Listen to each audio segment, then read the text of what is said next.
இந்த John Marshall சிலை அமைக்கப்படுவதற்கான முக்கியத்துவம், வரலாற்று முக்கியத்துவம் என்ன அப்படிங்கிறத பற்றி சொல்லுங்க. இது இந்த ஆண்டு 2024 சிந்துவெளி பண்பாடு அப்படின்னு ஒன்று கண்டுபிடிச்சு இந்த உலகத்துக்கு அறிவிக்கப்பட்ட நிகழ்வினுடைய 100வது ஆண்டு விழா. 1924 செப்டம்பர் 20 ஜான் மார்ஷல் லண்டனில் இதை அறிவித்தார். இப்படி ஒரு பண்பாடு இருந்ததுன்னு. அது 100 வருஷம் ஆகுது. இது வரலாற்றை திருப்பி போட்ட ஒரு அறிவிப்பு. ஏன்னு கேட்டிங்கன்னா, இந்த 1924 வரைக்கும் நம்ம இந்திய வரலாறை எப்படி புரிஞ்சுக்கிட்டு இருந்தோம் அப்படின்னு தெரிஞ்சாதான் இது எவ்வளோ முக்கியம்னு தெரியும்.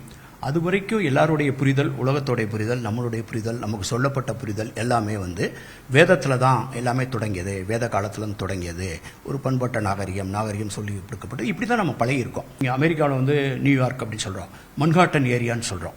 இப்போ அமெரிக்காவுக்கு இன்றைக்கி மன்ஹாட்டன் ஒரு பகுதி எவ்வளோ முக்கியமாக இருக்கோ, அது மாதிரி அன்னைக்கு அன்னைய உலகத்தினுடைய மன்ஹாட்டன் மொஹஞ்சதாரோ ஹரப்பான் தான். அங்கே தான் அவ்வளோ பெரிய தெரு இருந்தது. வீதிகள் 6, அதாவது அகன்ற வீதிகள், ஒரே நேர்கோடானது, ஆக்கிரமிப்பே இல்லை. குப்பை தொட்டி இருந்தது, வடிகால் இருந்தது, நல்ல தண்ணி வர்றதுக்கு வடிகால், கழிவுநீர் வடிகால், வீடுகளில் கழிப்பறைகள் இருந்தது, பொது குளிப்பிடம் இருந்தது, தானிய களஞ்சியம் இருந்தது, பொது விளையாட்டு பகுதிகள் இருந்தது. இப்படிப்பட்ட ஒரு உன்னதமான நகர்மய பண்பாடு அங்கே கண்டுபிடிக்கப்பட்டது. அப்போ உடனே இந்தியாவை பற்றிய புரிதல் அந்த வரலாற்றுக்கு முற்பட்ட காலம் ஒரே எட்டில் ஒரு 2000-2500 ஆண்டுகள் நகண்டு போயிடுச்சுங்கிறது ஒரு சாதாரணமான விஷயம் கிடையாது. அது சொன்னதன் மூலமாக தான் இந்திய வரலாறு வேற மாதிரியாக பார்க்கப்படுது.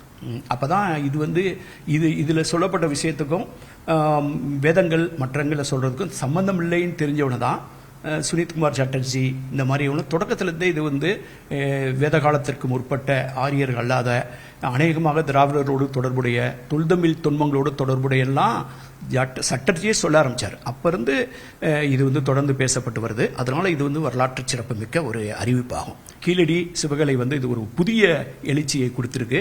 அங்கே கிடைக்கிற நிறைய மெட்டீரியல் ஹரப்பா மொஹஞ்சதாரோவை நினைவுபடுத்துங்கிறது உண்மை. அதனால் இது ஒரு முக்கியமான திருப்புமுனை. நம்மளை சுற்றி நடந்துகிட்டு இருக்கிற புதிய தரவுகள், அதுக்கு சரியாக வந்திருக்கிற இந்த நூற்றாண்டு, அதுக்கு ஜான் மார்ஷலுக்கு சிலை. இந்த ஒரு யார் தமிழுக்கும் உண்மைக்கும், நான் உண்மைங்கிற சொல்ல நான் பயன்படுத்துவேன், உண்மைக்கு யார் தொண்டாற்றுகிறார்களோ, உண்மையை நோக்கி நகர வைக்கிறார்களோ அல்லது ஆக்கப்பூர்வமாக செய்கிறார்களோ, அவர்கள் யாராக இருந்தாலும் தமிழ் சமூகம் அவர்களை கொண்டாடி வந்திருக்கு. நல்லதென்று பாராட்டவிட்டால் நல்லதே குறைந்து போய்விடும். அதனால் இந்த செயல் மிக முக்கியமானது. இது ஒரு வரலாற்று முக்கியத்துவம் வாய்ந்த அறிவிப்பு என்று நான் நினைக்கிறேன். தமிழ்நாடு அரசினுடைய இந்த முழு உருவச் சிலை சென்னையில் வைக்கும் இந்த அறிவிப்பை மிக மகிழ்ச்சியோடு நாங்கள் வரவேற்கிறோம்.